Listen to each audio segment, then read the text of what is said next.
right, we are starting. Talofa, Utah. Talofa, welcome into. Me and George already started talking, but this is Buddha's Lounge under Everyday People. We have this conversation every Monday evening from 4 to 5 p.m. live on Facebook.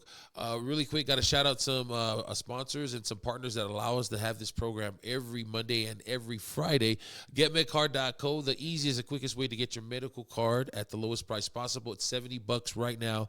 3900 South, 300 East, 6 days a week. Go get your card. Also, Salt Lake City Mitsubishi. These guys came in. They're helping us with the vehicle. You get to see the vehicle that we're driving. I might as well call it this. Yeah, whatever. BYU Mitsubishi. It's not a BYU Mitsubishi. Salt Lake City Mitsubishi. They're in Provo. Anyway, Carlos and Chatterbox, 3734 South State Street. You can check out the car this Saturday at Valley Fair Mall from 1 to 4 o'clock at Day One Utah's Trunk or Treat. We're helping those guys out there. But if you're new to the program, this is a show we call Buddha's Lounge. And what we try to do is my buddy here, my friend George, won't listen to me when I say this. Bro, this show is really to give people their flowers. Now, gee, look, hear me out. Before you say anything, hear me out. When people pass away, and I'm not wishing this on anybody, I'm talking about like when my dad passed away, people came out and they were saying wonderful things about him. And right. in my mind as a kid, I was like, well, shoot, where the heck were y'all when my dad was alive? Why didn't y'all come and tell me all this stuff when he was alive? I thought he was just a mean man, right? So wherever that seed got planted, I always had this idea that if I had a opportunity to have long-form conversations in a podcast, I would want to give my friends and pillars of the community their flowers while they're alive. You could have just texted me, man. I would have been good with that. Not that it needed any validation. I know. This is really hard for my friend George. He is a pillar of the community. If you don't know who he is, Google is free. But this, again, you're doing some things quietly, and I know you like to have it quietly done. But bro, this is really me. This is the only thing I know how to say thank you from the mountaintops and let people know that you're my friend and you've been doing some shit that matters in this world. That's all it is. You don't need my validation. Let's make that shit clear. But I just want to do it because you have been a very good friend to me throughout these years. And, thank you. And to many people. So let's do this first. If you wouldn't mind, just like in Tonga and Samoa, we like to introduce ourselves and talk about our families. Would you mind taking us back to the origin? Where does George Tonga come from? Your islands, your families, and we'll start there. Give me the origin story of George Tonga. Well, I was born and raised in the island of California 61 years ago. So that's where my roots. Yeah, my grandparents, my great-grandparents migrated to California back early 60s, late 50s. Okay. And I ended up being born and raised in San Francisco area. Bay Area? And kind of made my way over here now to Utah. Probably been in Utah longer than I've been in California. But it's still home. Yeah. I live here, but I still consider that home. You know, this is where I raised my family, but I've been gone so long, but it's still home.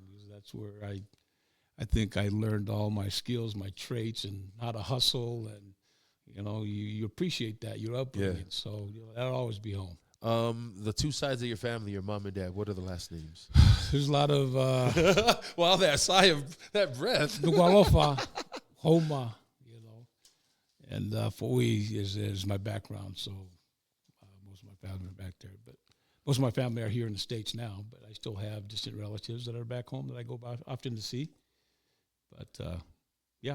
We're going to get to what you're doing today, but I wanted, if you wouldn't mind, just take us back a little bit. You know, are you married? You got kids? If you might give me just a tiny bit of your family background. And then I want to talk a little bit about the last 20-something years that you spent in law enforcement. We'll start there, but you know, tell me a little bit about your family makeup, please. Well, I moved out to Utah after my mission in 85. I started with Delta Airlines back in San Francisco in 85. Jeez. And at the time, 87, Delta Airlines had bought out Western Airlines, which is one of the biggest airlines here in the West Coast. Delta was big back east. Okay. So one of the older guys says, you know what, you need to go to Utah because there's more opportunity now that Delta's bought out Western. I'm like, man, you know, we always made fun of moving out here. You know, all of us from California, didn't we? Absolutely right. So, I took that leap of faith and I moved out here in 87. You know, I wasn't married at the time. You know, I came here, got my own place, working at Delta, and A year later, I married my wife, and we went back to California. And I came back, and I ran into someone at the store that was doing a job fair in law enforcement. I have never thought about getting in law enforcement. All you see is what you see on TV. Yeah.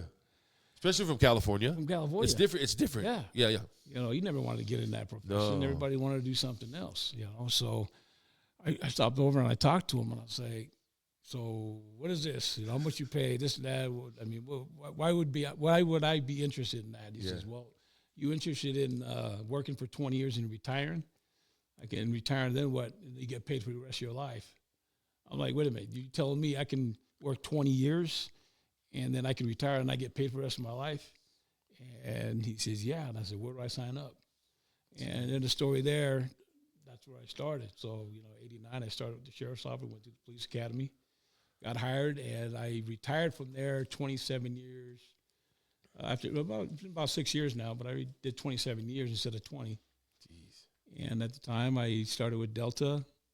I went back. I just retired from Delta as well. I was one of the managers there. I did 20 years, ended in February. I retired in March. You're like a unicorn, man. But yeah, with my family, I've got my beautiful wife, and I've got 7 children. So how many boys, how many girls?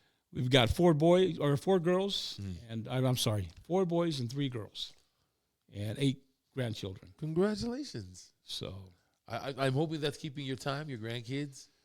Yeah, it's keeping us busy, but there's still plenty of time to do other things. My wife has always been home. That our kids, when we first got married, was always a priority to us. So we had to make things work, and the only way to make that work was having her stay home. So she stayed home for 16 years. So I was always used to working 2-3 jobs just to make ends meet. Yeah. There was times it kind of sucked because I wasn't home. I didn't see the kids. I come home and they're asleep. I leave and they're still asleep. But the one thing that I don't regret is I never missed any of their activities. I had to make time for that, whether it was sports, whether it was fundraising for the school or something at church. That was always a priority. You were involved. Yeah, you have to. I want to say that makes a difference. Being involved in a kid's life definitely makes a big difference. But also, those years you spent in law enforcement, it's not an easy job. I know people can pat you on the back and say thank you for your service, but all the high, tense, emotional situations that you've gone to, and then you have to quickly kill those emotions just so you can be better for the next person you may encounter. Can you talk a little bit about the rigors that you went through as a law enforcement agency and how you had to figure out to be better or to leave that your work at work so that you can be better for your family? Can you tell me a little bit about that? How did you accomplish that? The thing is I think if I took work home, I think my wife would have had me quit a long time ago. Right. But I didn't. She never knew what I did or some of the experiences I had in there. I left that at work. Protection. That's a form of protection. I took it up. So once I got home, I hung that up, left that there, and then just Mr. Dad when I got home. It was time to go back home. And it was funny because it wasn't till later that my kids was asking me. He goes, hey, we just watched this podcast of this guy in prison, and he said you knocked his teeth out. I'm like, what? And he showed me the thing, and I'm just like shaking my head. But I mean, those are things like that I would never share with any early days, my kids. And they would ask me, he goes, yeah, well, so-and-so said you did this, or so, you know what I mean? But I had to leave that at home because you couldn't take that home. You just need to block that off. It was tough, but it's something that had to been done. And I'm sure everybody else is going through the same thing now, is all the stress. And but you figured out a way to, and again, I don't want to learn your secrets because everybody has their own way of dealing with it, but did you have to go to a place knowing that, hey, I'm about to go home or I'm about to go do this other thing that has nothing to do with it just happened? Do you quickly change your emotion? Do you code switch, if you will? I mean, probably my wife knows me the best. Is I've got a really bad temper. People don't believe it. I don't believe it. And I've got, in all the years we've known each other, G. In all the years, if somebody says to me that you threw a punch or whatever, I'm like, George, with you're talking about short Tonga. Yeah, anger and management and all that, and that just came with the job, But the funny thing was, is there was a time that I said, you know what, you either do that, you're gonna lose your job, and you lose your family. So when I used to go home, and for those of you that got PTSD, go get some help, because I was diagnosed with it. But the thing was, it took me over the years to figure out what triggered me to go there. And at the same time, I learned on my own. There's no therapist tell me, and it's not normal that, that's why you go to therapy. I'm not saying don't go to therapy. Go to therapy, you need it. But I was able to turn it off and turn it off. And for me, my thing is whenever I went to that dark side, what came to mind was, if I did something stupid to lose my job or get arrested, who would take care of my wife, my girls, and my kids? And as soon as I think of that, I automatically turn it off. Wow. And it's, it kind of maybe sounds corny, but that was me.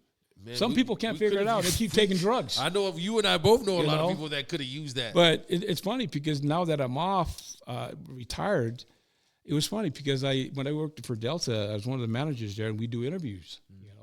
So over time, people figured it out. I would go to the interview place, like at the hotel, wherever the location was. I would be there an hour and a half before anybody was even there setting up. And the reason I did that is I always took the corner. So when everybody came, because when you come in, you take a table.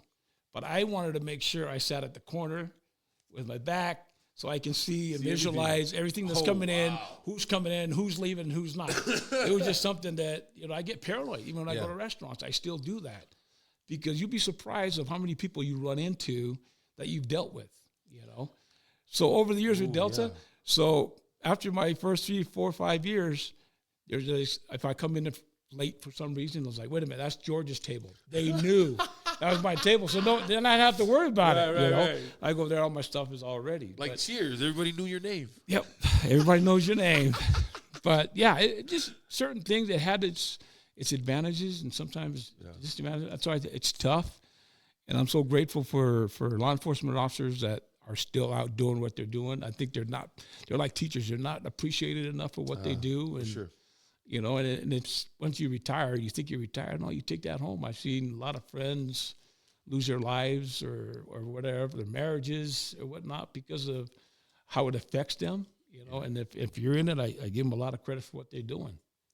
Well, we thank you. Again, this is part of what we want to do on this show is give your flowers. All those years you put your life on the line to keep us safe and, to exact and, to administer the law. So thank you so much for that. I got to ask, we're going to take a break here. We'll come back and continue our conversation with George Tonga, a retired sheriff deputy. Is that right? Is that sheriff deputy or? Yep, deputy sheriff. Deputy sheriff. Now an entrepreneur. And a BYU fan. Go Cougs. I forgot about that. I forgot. I thought the Y was for something else. Yale. I thought it was Yale. So, but when we come back, I want to ask you about, being involved with your son. I know he plays NFL. This is about you, but I just wanted to ask, what's that like? Every father who's had a dream of having a son in the NFL, is it all it's cut out to be? So don't move a muscle. Thank you. Live with us, George Tonga, retired entrepreneur. Right now, enjoy TAWAZ E1. It's featuring who? Mereana, HERA. That's what's on.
hard, work quietly. Thank you for sharing that. Oh, hello. Welcome back. Again, the mics might be off. You might be enjoying some grooves and some music videos, but our conversation continues. George just shared me this clip. His son plays for the New England Patriots, was interviewed. What was a piece of advice that has stayed with you and helped you throughout your career and your life? Went right to dad and said, my dad said, work hard and let your success be the noise. Let your success speak for you. He's right here. Why don't we just ask him? What was your son talking about? What was Kyrus talking about in the interview, the post-game interview with the New England Patriots? Well, you got to appreciate everything that you do, and you can't beat hard work. I don't care what it is. People talk a lot, and that's what and I've drilled that to my kids. It's all about hard work. You work quietly, work hard, and let your success make the noise. You don't need to go out there and brag what you're doing, where you're at, what you accomplish. Just let your success make the noise, and that's it. Yeah. It's a great segue into what we're talking. Go ahead. And I'm glad he's remembered that. He just did that interview last week against Buffalo, and they asked him that. And you know exactly where I was going there. I was just about to. What does that make you feel like as a father? Hearing the lessons that you've taught your kids and to hear them in a public arena on a big stage like that, show the world that, hey, my dad taught me right. What does that feel like, G? It feels good because, you keep telling them, and sometimes they act as if they're not listening, but when you hear this, on TV, and it's like they are listening, they actually get what you've been trying to drill in their head for all these years, it makes you, very thankful that, that hopefully they can pass that on to somebody else. Welcome back in to Budah's Lounge under Everyday People. We're talking with retired Deputy Sheriff George Tonga, who's now an entrepreneur. The last question we left off before we went to break is I wanted to ask, being a father myself and having a son who's played sports, if your son ever played football, I'm not saying every father thought this, but I was a father who thought, man, I wonder what it would be like if my son made it to the NFL and accomplished that, the highest of that sport. How would I feel? Would I be happy? I don't know. I got to ask, was that something you thought of, when your son was going to Little League? When he was at a young age, did you ever think like that? Is it everything you ever thought it would be to be an NFL dad? Well, I'll tell you that. It's not all that. I think it's more headache. But, it's like I told my son when he first got drafted, we had that discussion. I've seen a lot of people, a lot of players go in, they come out, and they all got their stories, and you always wonder, like, why is that? They've got all the money in the world. Why is it they turn out this way? Or what are they struggling with? It's got to be more than, I'm sure everybody's got wonderful parents. Yeah. So you can't blame the parents, you can't blame the kid, but you don't know what they're dealing with, So I told my son when he first went out, so let me tell you this. Me and your mom have met a lot of people over the years because of the platform you're at. Yeah. We were at BYU for 4 years. We never missed a game. Yeah. We met these people. What school? What school was that?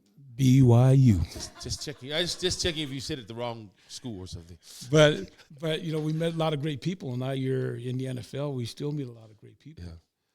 Yeah. But the thing is if you don't make it, just come home. Let's see what the Lord has got planned for you next. Wow. But don't think that. And that's what I see now. It's kind of sad that we think that that's our ticket out, and we put all that pressure on our children. You've got to make it, because once you make it, we make it. We all make it. Jeez. Have you ever been on the airplane? What's the first thing they tell you? if we get ready to crash, you take the oxygen, you help yourself before you help the other person. It's the same idea. You help yourself first, get your feet, get yourself stable before you help everybody else. And I said, if it doesn't work out, you don't make the team, come home. But we're thankful for everything that you took us to places and met people because of the platform you're at. And he just understand. But now he's going on his 5th year, and he's still there, and he's not home yet. Yeah. So now we started this foundation that I talked to you about. Yeah. And it's all about utilizing the platform he's at now to give back. Because once you're done, to be honest with you, no one really cares unless you're Troy Polamalu or somebody like that, You and I have the same mentality. So here's the thing. I've been, and I got this from looking at what you were doing with your son and his foundation. This happened this year. So once I learned about you and what Kairos was doing in his foundation, giving back, strike while you're there, right? While you're hot. I had the same thing. So I went and I reached out to Day One Utah and some other Max Muffies, and I said, look, you guys are doing this work behind the prison walls. I said, I want to lend my help because I want to be able to say, I came when I was still hot, when I was still Big Budah, and I'm not Big Budah. bragging, but I wanted to say that my name carried enough weight, and I wanted to come during that time. I didn't want to retire and be a has-been and be like, oh, yeah, I used to be, because I'm thinking of it from their point of view. And only the Samoan came out, and I was like, silly. You're going to wait all this time, and now you come? Surely you were Big Budah. You're just Leroy Te'o now. See, I didn't want that to happen.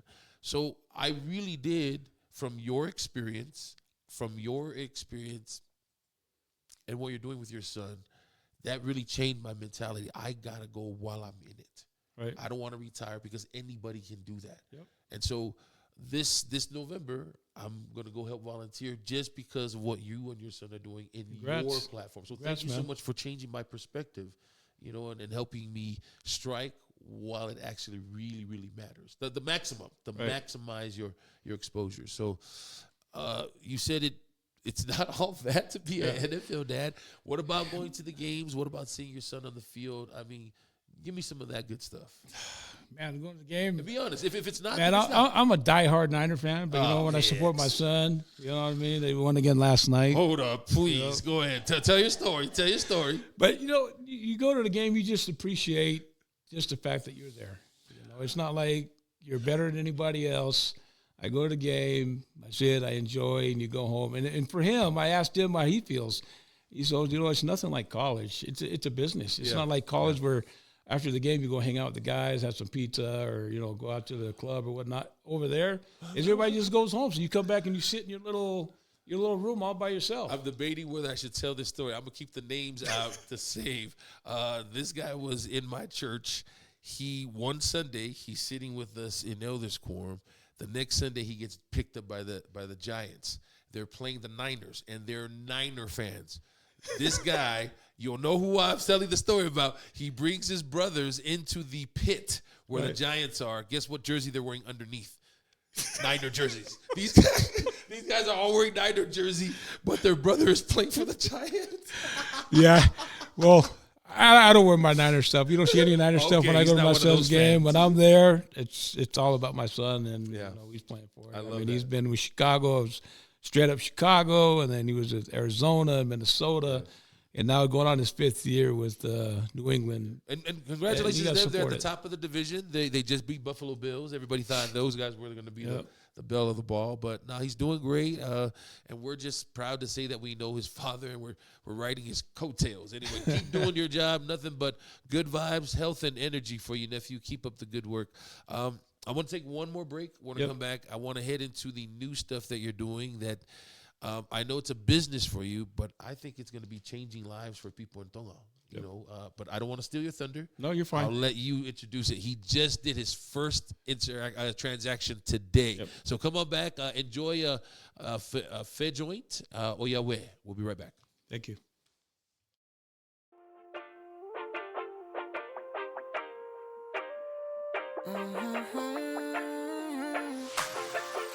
Bottom of this bottle's another piece of me. Bottom of this bottle's another piece I see.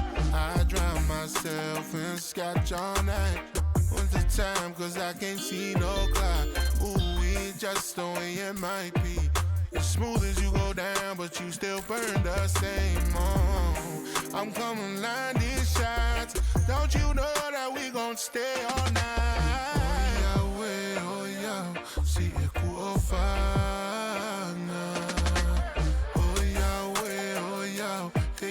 Teu nome. Oh yeah, wait. She took my loving and she ran away. And now I wanna speak in innocence and chase her down with a bit of missing. And just like that, all the loving that I can't give back. Yeah, I hate her, but I won't do it like that. Or I forgive her, but I won't forget. Yeah, I forgive her, but I won't forget. me starting to miss all of your love. Might never learn, so me pour too much. Take this moment to make a toast to you. You know that you're my favorite, kinda hurt. Every night we get lit, but never work. We just can't seem to find a little right. My kind of love, wrong place and time. I know I go ahead, more see, go on fire.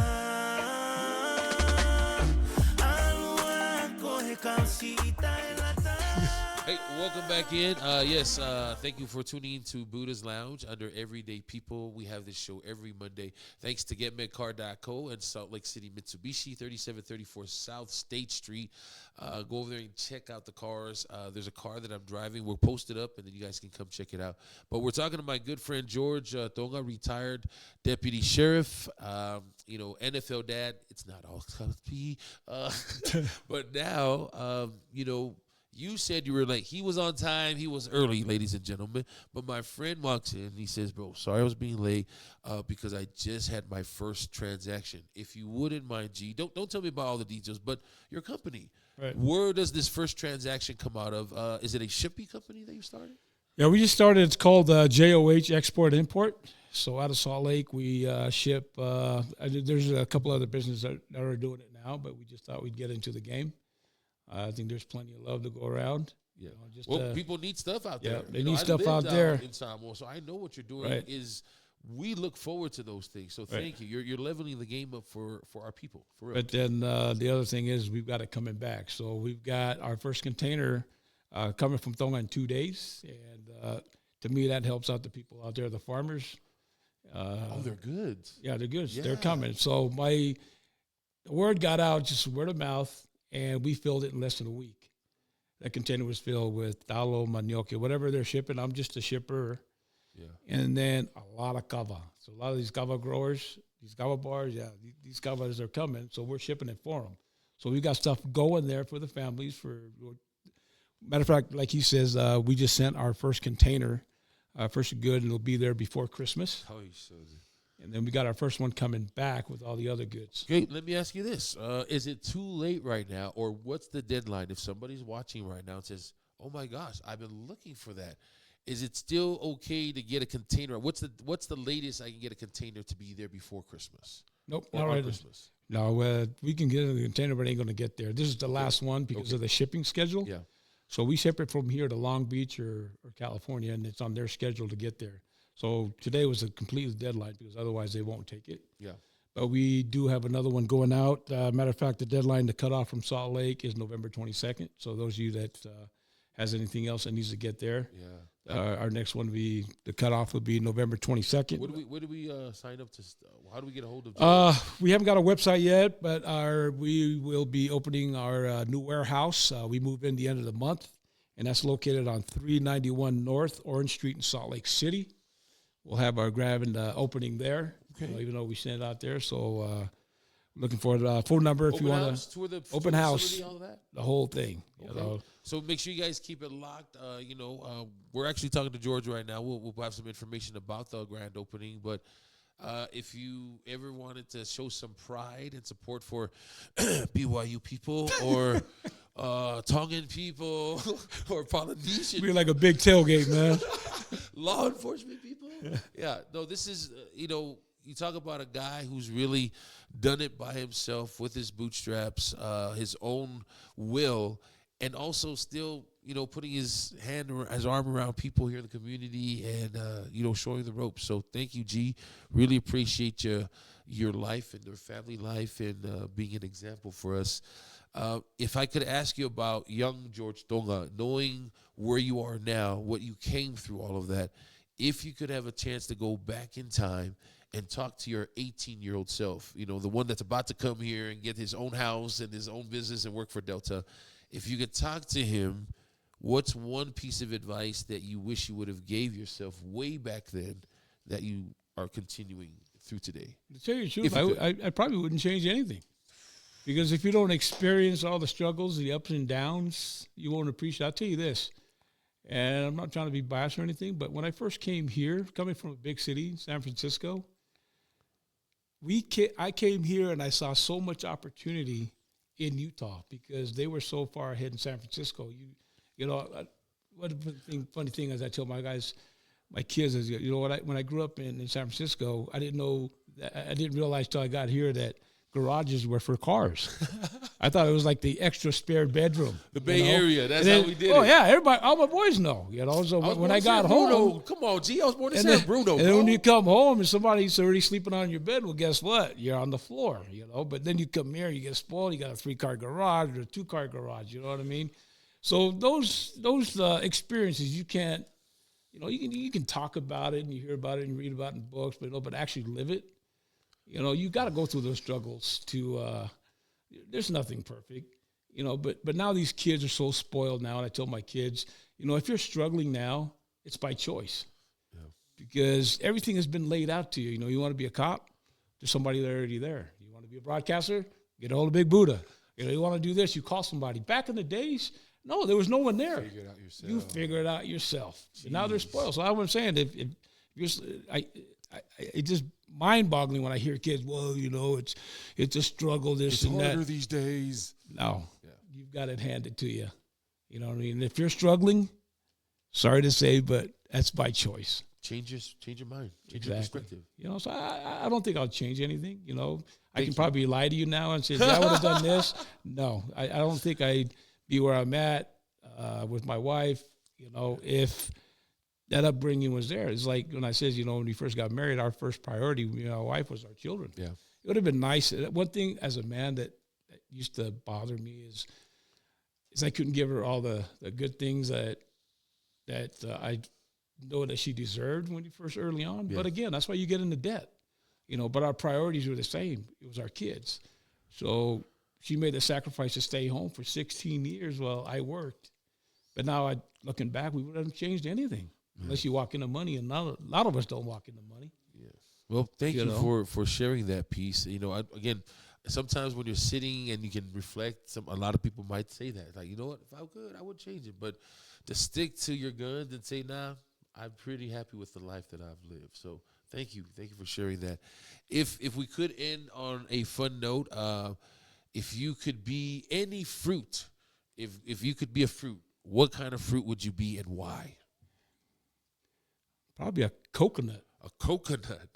Because how many people do you see eating coconuts? I just want to be left alone. I don't want to draw any attention or attraction. I mean, how many times do you go into the store and buy, unless you're making otai or you're making manipopos, I don't care where it is. It's a special fruit. Exactly. You're right. Just leave me alone. Let me just do my thing. And when we add coconut cream to something, we do it to make it what? Better. Yeah, it tastes a lot better. Oh, gosh. People don't appreciate you. Y'all see the flex right here? Y'all see the OG flex over here in the Bay Area? I knew there was something. I was born in San Bruno. Okay. Yeah, I didn't go to Compton until I was 2 months. Yep. Yeah, so that thing about the Bay Area people where we like to dance and fight at the same time. Yeah. I'm not saying that I'm good at it. I'm just saying I came from the Bay Area first before I went to Compton. Right. In closing, again, this is all about giving your flowers, but who would you like to thank in such a short notice and such a short time on this program?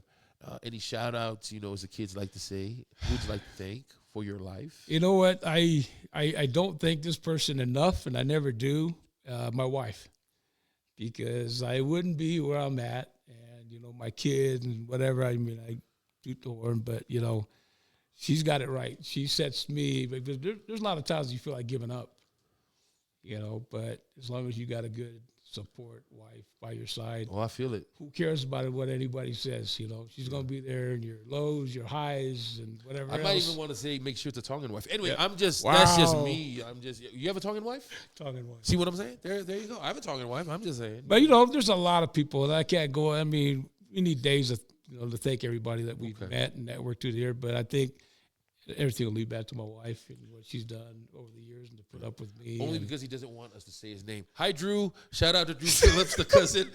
Oh, I know. I know you don't like getting shout out. That's why I didn't ask That's G. Right. I'm doing this all on my own. Hi, cousin. Long time no talk. Yeah. Well, I'll do a shout out to with this business. I leaned on my brother Inoke. He's been in trucking business for over 40 years, and of course the man Drew. He got to help me out, show me the ropes and stuff like that. Without them, I don't know what I would be doing. No, well, though, this is the way my brother's always been. He never likes to give himself flowers. That's why I had to force my hand and bring him onto the show. G, you've been a pillar in this community. If there was a handbook that said this is how you're supposed to do it right, your picture would be on the front. Okay, let's just call it for what it is. But thank you so much for joining us. How do we? I know. Can you give out your information one more time about the shipping company, Okay. and then we'll end there and we'll say goodbye. Yep, it's called J.O.H Export and Import. Our new warehouse will be moving into at the end of the month, and that's located at I just got the Orange address Street. here. It was Orange Street. 391 North Orange Street, Salt Lake City. And if you've got anything going to Tonga, the cutoff date for the next shipment will be November 22nd. If you need us to pick you up, phone number is 385-436-1130. And that's 1 week before Thanksgiving. Yep. See? I have dates in my head and stuff like that. So thank you so much, G, for stopping by. I wish you nothing but success. And, hopefully God's choices, blessings continue to keep you healthy and strong with us because you deserve it, my friend. Thank you so much for letting me give you the flowers. Thank you. I love you, bro. Anything you need. Hey, we're going to collaborate, and we'll figure out how we're going to be part of this grand opening with J.O.H Shipping, Import, and Export. So keep it locked right here on Everyday People. We're going to take you out with one more song. It's Critics and Poetic, Posum. Again, if we've helped one person through this podcast with G's story, then we've done our job. Please be kind and be nice to everybody. All right, we'll see you guys on Friday for Everyday People Pacifica chapter. Thanks, Thank G. you. Thank you, man. Malo.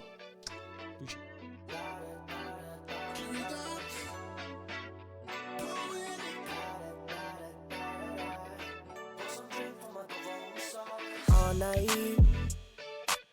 we be tryna cop a buzz till your peoples come through. Make sure the liquor in your system, cause we finna get loose. Pour it up till we feel excited.